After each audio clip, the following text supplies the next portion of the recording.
కు PCC chief Sharmila వెళ్లారు. ఆమెతో పాటు ఆమె కుమారుడు రాజారెడ్డిని కూడా వెంట తీసుకువెళ్లారు షర్మిల. మార్కెట్లో ఉల్లికి మద్దతు ధర దక్కడం లేదంటూ కొద్ది రోజులుగా ఆందోళన వ్యక్తం చేస్తున్నారు రైతులు. క్షేత్రస్థాయిలో పరిస్థితులు తెలుసుకునేందుకు వెళ్లారు షర్మిల, ఆమె కుమారుడు. కాంగ్రెస్ కండువాతో పార్టీ కార్యక్రమాల్లో రాజారెడ్డి పాల్గొనడంతో పొలిటికల్ ఎంట్రీపై చర్చ మొదలైంది.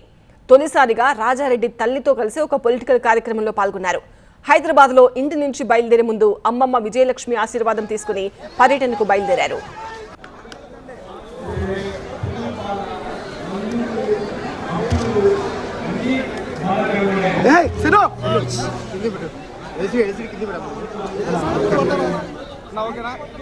ఉదయం ఇంటి నుంచి బయలుదేరి వెళ్లారు షర్మిల, ఆమె కుమారుడు రాజారెడ్డి.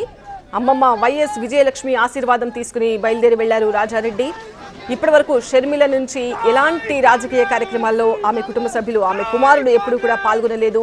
ఎలాంటి రాజకీయ మీటింగ్స్ లో కానీ, ఇలాంటి రైతులను పరామర్శించే ఇలాంటి కార్యక్రమాలకి కానీ ఎప్పుడు కుమారుడు హాజరు కాలేదు. ఇదే ఫస్ట్ టైం కాబట్టి ఇక మీదట వైఎస్ షర్మిలతో పాటు ఆమె కుమారుడు రాజారెడ్డి కూడా రాజకీయాల్లో యాక్టివ్ అవుతారా, ఇక రాజకీయ అరంగేట్రం జరిగినట్టేనా అని ఏపీ రాజకీయ వర్గాల్లో జోరుగా చర్చ నడుస్తోంది.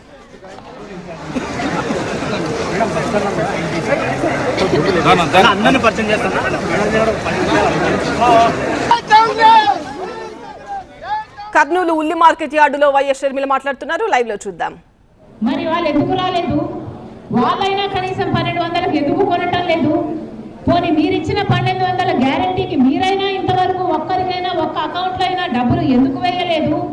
ఇక్కడ పండించిన రైతులందరూ 600కే అమ్ముకోవాల్సిన అవసరం ఎందుకు వస్తుంది? చంద్రబాబు గారు సమాధానం చెప్పాలి.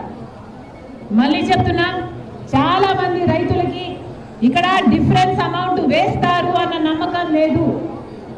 చంద్రబాబు గారు ప్రత్యేకంగా ఉల్లి రైతుల మీద దృష్టి పెట్టి ఆ డిఫరెన్స్ అమౌంట్ పడేటట్టు చేయాలి.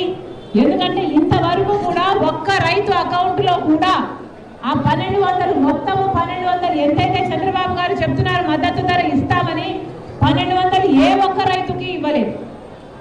నిన్న కూడా ఇక్కడ చాలా స్టాక్ ఉందని చెప్తున్నారు. ఆ స్టాక్ నంతా దాచేశారని చెప్తున్నారు. ఆ స్టాక్ ఉన్నంత కాలం మేము ఎట్లా కొంటామని ఈ రైతుని సతాయిస్తున్నారని చెప్తున్నారు. ఇన్ని ఇబ్బందులు ఇక్కడ ఉన్నాయి. చంద్రబాబు గారు ప్రత్యేకమైన దృష్టి పెట్టాల్సిన అవసరం ఉంది.